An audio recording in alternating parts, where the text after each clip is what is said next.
Bismillahirrahmanirrahim. Alhamdulillahi ala ihsanih wa syukru lahu ala taufiqihi wa amtinanih. Wa ashhadu an la ilaha illallah wahdahu la syarika lah ta'ziman li sya'nih. Wa ashhadu anna Muhammadan abduhu wa rasuluhu ad-da'i ila ridwanih wa ala alihi wa ashabihi wa ikhwani.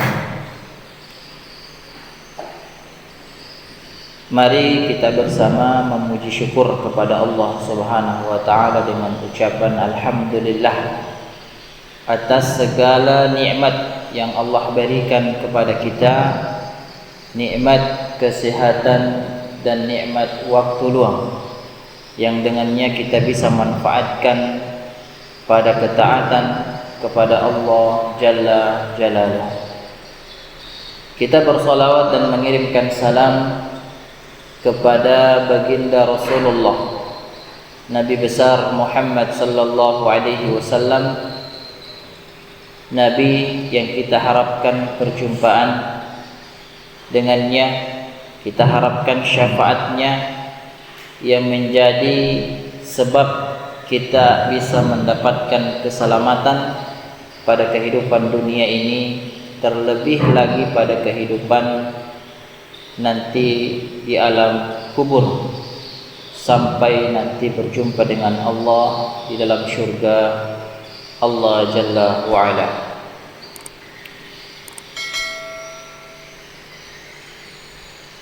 Kita lanjutkan kembali pembahasan kitab Minhajul Qasidin Al-Imam Ibnu Qudamah Al-Maqdisi rahimahullahu ta'ala, di mana pekan lalu kita sudah membahas ilmu yang terpuji dan yang tercela, ya,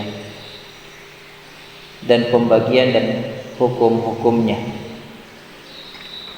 Kita sudah membahas tentang ilmu yang sifatnya fardhu ain, ya.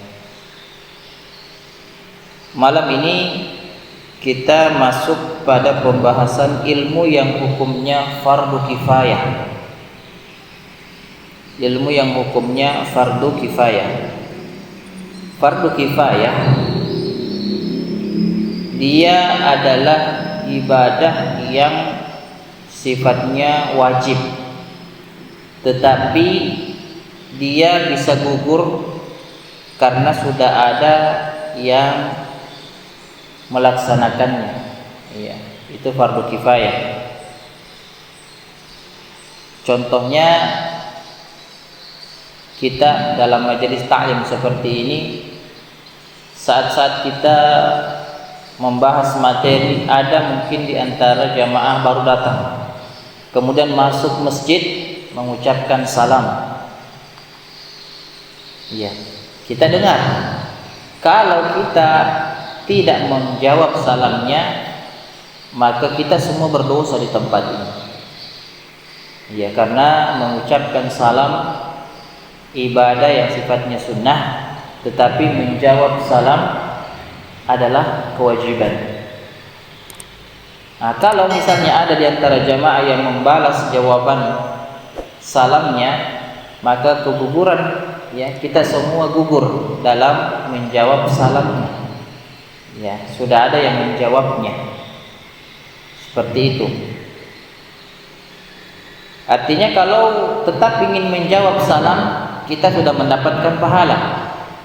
Ya, kita bisa mendapatkan pahala karena menjawab salamnya. Namun kita sudah tidak lagi berdosa, ya, kalau kita tidak menjawab salamnya, karena sudah ada yang mewakili kita. Ya, sama halnya dengan sholat jenazah, ya, mengurus jenazah.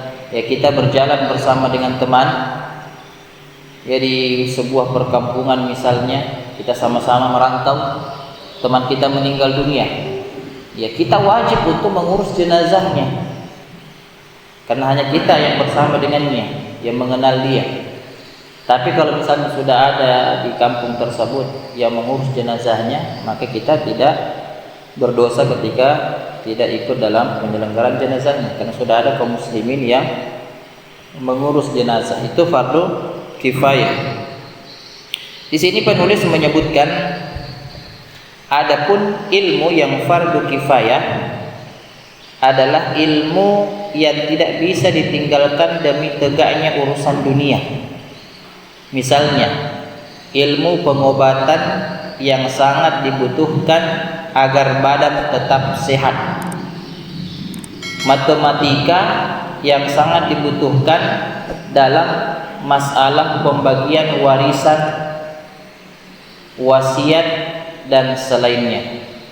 Ya.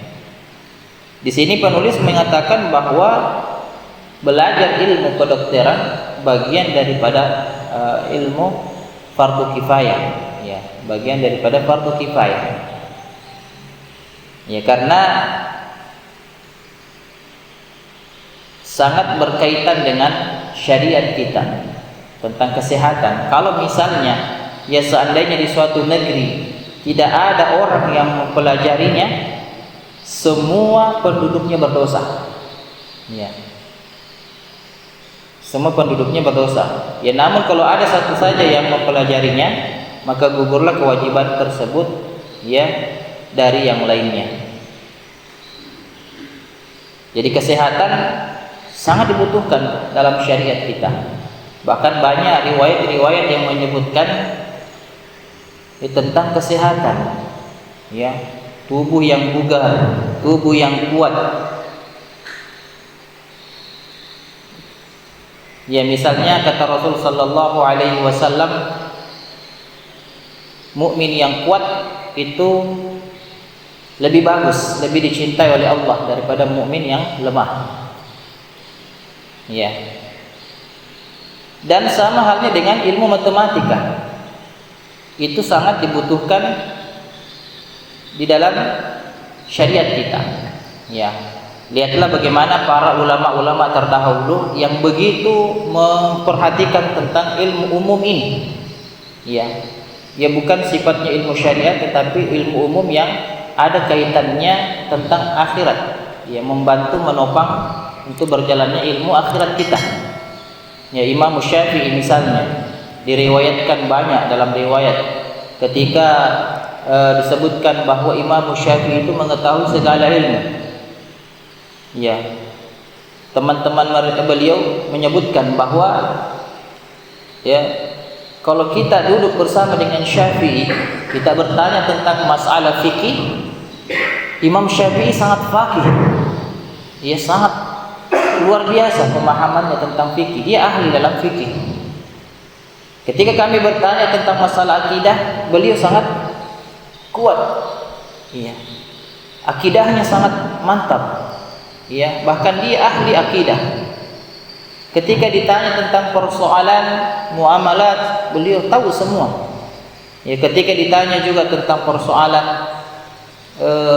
kesehatan, dia Imam Syafi'i layaknya dokter. Iya.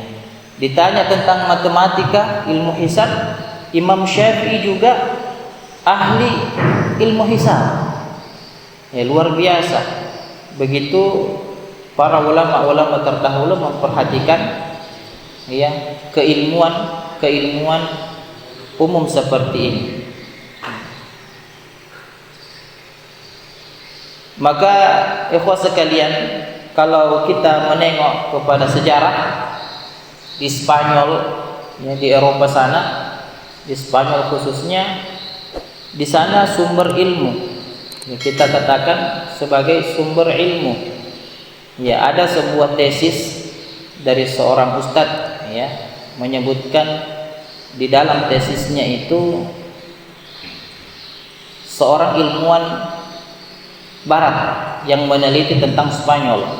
Ya, bagaimana Spanyol, Eropa itu sangat berkembang keilmuannya, teknologinya, ya, dan bangunan-bangunan yang megah. Ya, dia sebutkan di dalam tesisnya ustadz ini, kita tidak sebutkan ustadznya siapa, ya, dan saya tidak tahu siapa nama peneliti atau ilmuwan non Islam, ya. Dia menyebutkan kalaulah bukan seorang Islam atau Muslim masuk ke Eropa di pertengahan abad Masehi, ya, maka Spanyol tidak seperti ini. tidak semegah ini. Ya, kalau kita lihat di dalam Facebook, di dalam dunia media sosial, di YouTube, kita buka tentang Spanyol, bagaimana kondisinya.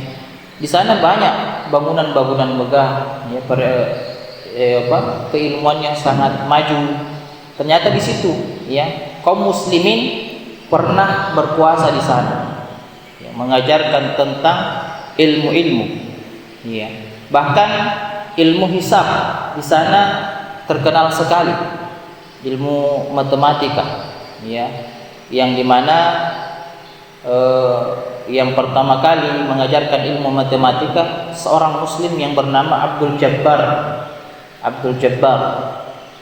Ya, sehingga ada ilmu di sana di Spanyol, nama keilmuan ilmu hisabnya adalah Aljabar, ya.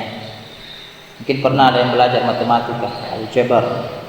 Kemudian di sana juga di Spanyol ada seorang muslim yang pertama kali menemukan pisau bedah, ya, namanya Al-Haythami rahimahullahu taala. Ya, dia pertama kali menemukan pisau bedah, ya, dari keilmuan kedokterannya, sehingga, ya, wilayah-wilayah di Spanyol saat itu berdatangan untuk belajar ilmu hisab kepada Al-Haythami rahimahullahu taala. Artinya, ya, tidak bisa dipungkiri keilmuan teknologi yang berkembang saat ini itu adalah, ya, campur tangan atau dibuka oleh orang-orang muslim di Spanyol sana, ya, di Eropa sana. Jadi ikhwah sekalian yang dirahmati oleh Allah Subhanahu wa taala. Ya, di sini penulis menyebutkan, oleh karena itu jangan heran dengan pernyataan kami, sesungguhnya ilmu kedokteran dan matematika termasuk ilmu yang fardu kifayah. Ya. Ilmu-ilmu perindustrian hukumnya juga fardu kifayah. Misalnya ilmu pertanian. Kalau tidak ada yang ahli di bidang ilmu pertanian dari kaum muslimin di negara tertentu, di wilayah tertentu, berdosa. Ya, karena dengan pertanian ini kaum muslimin bisa makan. Ya. Ilmu penenunan, ya, bahkan ilmu hijamah, ilmu bekam, ya, pembekaman. Kalau saja di suatu daerah tidak ada yang menguasai ilmu bekam, ya, kata penulis, kehancuran akan lebih cepat menimpa penduduknya. Ya.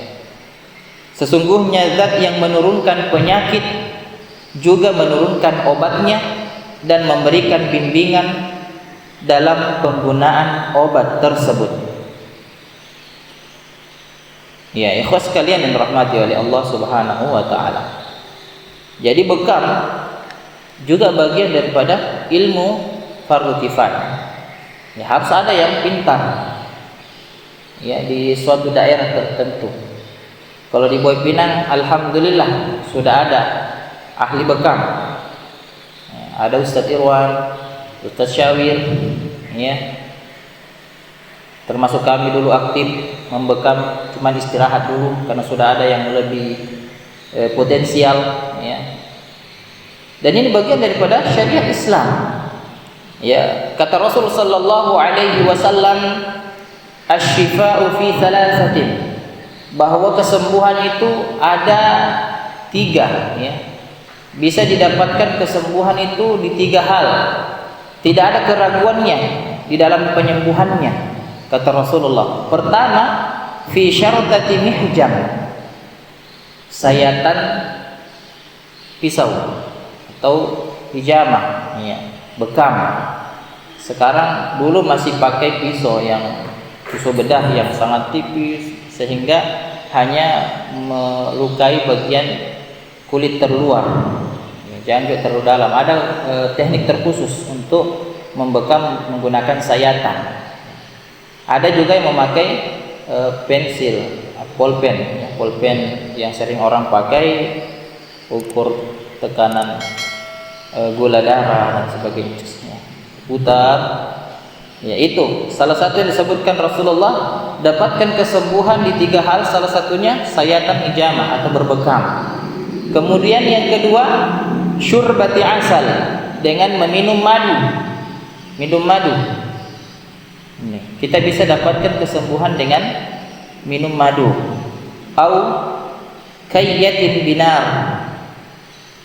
dengan kai, pengobatan kai. Apa itu pengobatan kai? Ya, dia semacam pengobatan yang menggunakan besi panas.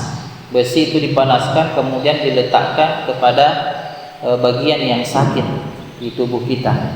Kata Rasul sallallahu alaihi wasallam, wa ana anha ummati 'anil kai, dan saya melarang umatku berobat dengan menggunakan kai.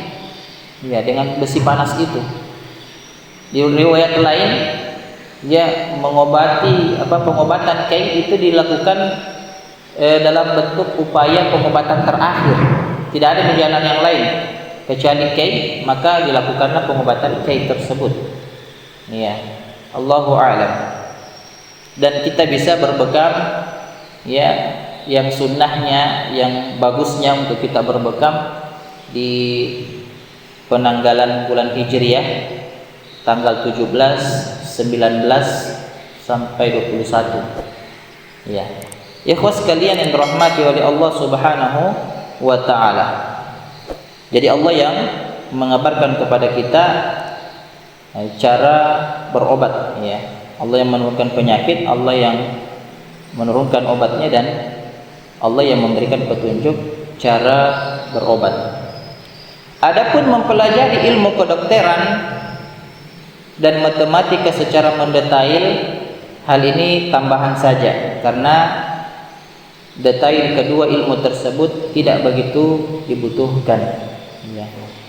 Maksudnya tidak terlalu kita fokus untuk mendetail mempelajarinya sampai begini-begini, ya.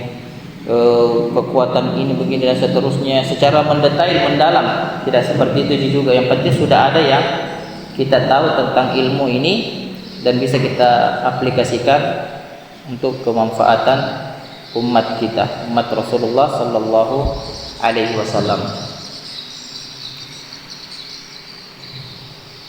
Ya, penulis menulis sebagian ilmu hukumnya mubah, boleh.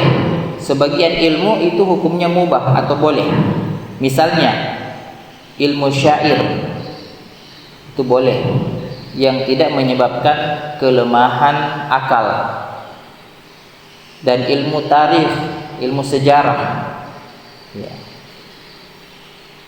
Artinya semua ilmu bisa kita lakukan, boleh, kita tuntut semua boleh.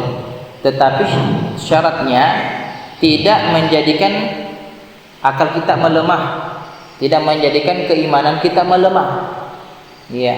Bahkan menimbulkan kehancuran pada diri kita, ya, karena seseorang terkadang membahas satu ilmu yang bukan dia ahli di dalamnya, dan mereka ngotot satu sama lain. Persoalan politik misalnya, ya, seorang sahabat sampai berseberangan dengan sahabat yang lain karena persoalan politik, bertengkar masalah politik, suami istri bertengkar persoalan politik, dan dia bukan ahli di dalamnya, ya, sampai ke tingkat cerai waliyadzubillah. Ya, ibu-ibu mungkin sambil menggoreng tahu atau tempe membahas politik, akhirnya tahu dan tempe ini hangus. Ya, tidak perlu seperti itu, ya, yang tidak menambah keimanan dan kita tidak ahli di dalamnya. Dan penulis mengatakan lagi, namun ada juga ilmu yang tercerah, dilarang. Ilmu apa itu? Seperti ilmu sihir, itu dilarang. Ilmu jimat, ya, dan mantra, serta ilmu-ilmu hipnotis, itu tidak mendatangkan kebaikan, dilarang dalam agama kita.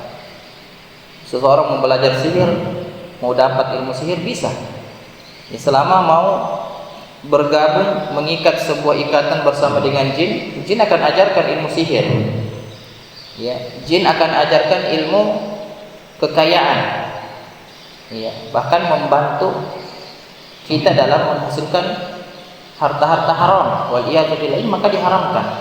Karena banyak di antara manusia itu menjual akhiratnya yang kekal abadi, kenikmatan surga di sana, menjual itu semua dengan secuil daripada dunia yang terhina.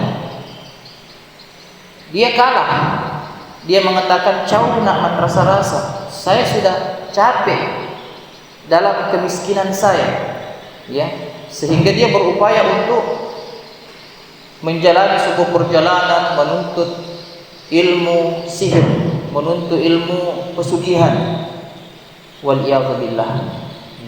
Ini kerusakan akidah. Ini yang harus kemudian diperangi, harus kemudian diberikan hidayah kepada orang-orang yang seperti ini. Dia jauh tersesat. Padahal Nabi dan Rasul, semua Nabi dan Rasul itu diutus untuk apa?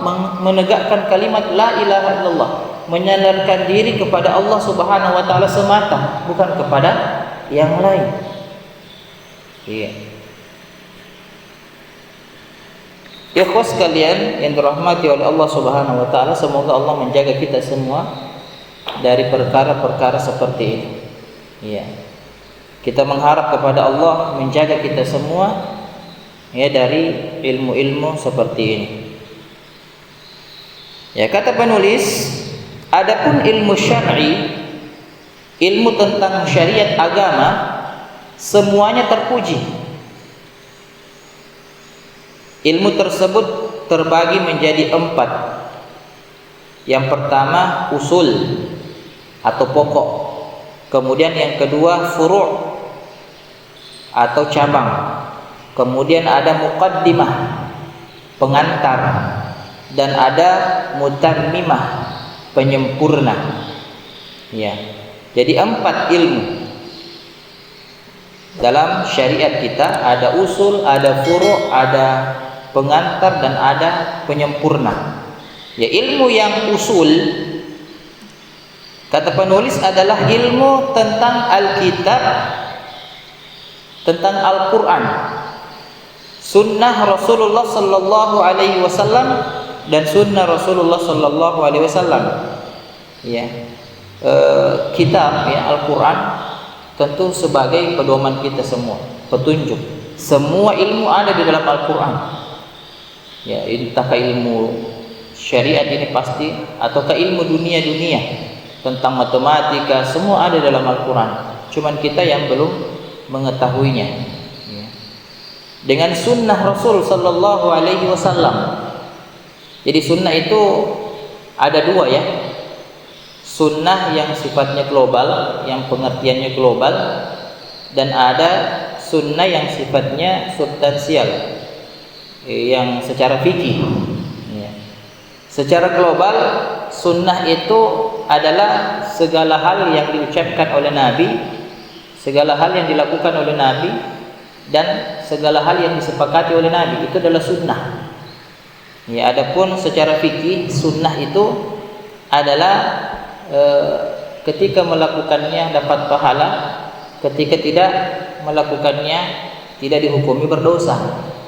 Ya. Jadi itu ya, ikhwas sekalian dirahmati oleh Allah Subhanahu wa taala. Jadi usul, ya ilmu usul itu adalah Al-Qur'an dan As-Sunnah. Ditambah dengan ijma' umat atau ijma' ulama. Ya, yang ketiga, dan asar. Ya, apa itu asar? Keterangan. Ya, keterangan atau asar dari sahabat. Ya, asar ini sifatnya global. Dia tidak seperti hadis, ya. Kalau hadis dari Nabi Shallallahu Alaihi Wasallam, kalau asar dia bukan dari Nabi. Dia sifatnya perlakuan dan perbuatan, perkataan para sahabat dan tabi'in. Itu asar. Kalau kita dengar kata asar seperti itu, asarus sahabah, asarut tabi'in. Ya. Jadi usul ada 4 tadi, ya. Kemudian furu' di sini kata penulis adalah makna-makna yang dipahami oleh akal yang bersumber dari ilmu usul. Ya, dari ilmu usul itu dibahas di furu', ya, cabang-cabangnya. Ya, salat, ya, dibahas bahwa salat begini. Berbeda pendapat ulama tentang masalah salat, niat, ya, ruku', i'tidal, semua itu furu' dibahas, ya, dari usul. Dari sebuah lafaz, kata atau teks yang disampaikan akan dapat dipahami makna tekstual dan makna selainnya. Ya, sebagai contoh disebutkan di sini dari hadis Nabi sallallahu alaihi wasallam, la yaqdil qadi wa huwa ghadban. Tidak boleh seorang hakim mengambil keputusan dalam keadaan marah. Ya, jadi dapat dipahami bahwa hakim tidak boleh mengambil keputusan ketika sedang lapar. Ya, sedang lapar. Karena lapar itu terkadang menyebabkan kita mudah marah. Mungkin pernah kita rasakan, ya, kalau lapar kita cepat sekali marah. Ya, cepat sekali marah kalau orang lapar. Jadi makna daripada hadis ini bahwa usulnya, asalnya seorang hakim itu dia harus menentukan kebijakan, ya, menentukan kebijakan, mengambil sebuah keputusan, ya, dan furu'nya adalah ghadban, ya, marah. Nah, ini marah, dibahas furu'nya karena lapar, ya. Seperti itu mungkin ikhwas sekalian yang dirahmati oleh Allah Subhanahu wa taala. Nah, kemudian muqaddimah, ya. Muqaddimah di sini setelah usul, furu', kemudian muqaddimah, pengantar, ilmu pengantar. Maksudnya adalah ilmu yang berkedudukan seperti alat, seperti alat. Contoh misalnya ilmu nahwu, ya, dan ilmu bahasa. Jadi kedua ilmu ini menjadi alat untuk memahami ilmu Alkitab wa sunnah Rasulullah sallallahu alaihi wasallam. Nah, jadi nahwu, sharaf itu adalah pengantar untuk memahami kitab as-sunnah, ya, kitab was sunnah. Kemudian adapun mutammimah, ilmu yang sifatnya penyempurna, contohnya adalah ilmu qiraah. Nah, ilmu qiraah, makharijul huruf. Kita semua wajib pintar membaca Al-Qur'an, ya. Kalau mau lebih sempurna lagi, kita pelajari tajwidnya, makharijul hurufnya. Ya, kita harus membaca Al-Qur'an dan harus sesuai dengan tajwid. Ya, kalau teman-teman yang kuliah di Saudi, ya, letting kami yang sudah di sana, yang sudah menghafal 30 juz, itu di Arab Saudi mengambil jurusan qiraah. Ada qiraah 7, qiraah 7. Nah, makanya nanti dia akan pelajari bacaan-bacaan di dalam Al-Quran. Ada berbagai macam ragam bacaan. Kalau kita sering dengarkan wadduha, walaili idza saja. Kalau yang belajar ilmu qiraat ini, kadang dia baca wadduha, walaili idza saja, ya. Dan masih banyak qiraat-qiraat yang lain, bacaan-bacaan, cara membaca yang lain. Ya, itu sifatnya hanya penyempurna, ingin menyempurnakan lebih detail di dalam